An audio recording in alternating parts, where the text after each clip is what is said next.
పిల్లగా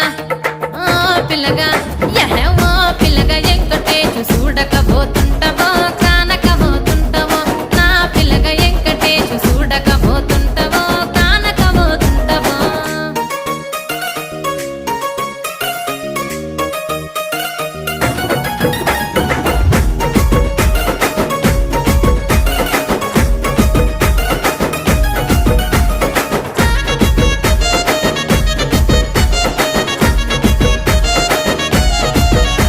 ఓయ్ కండ్లకు కాటుక వెడితే కన్యాకుమారి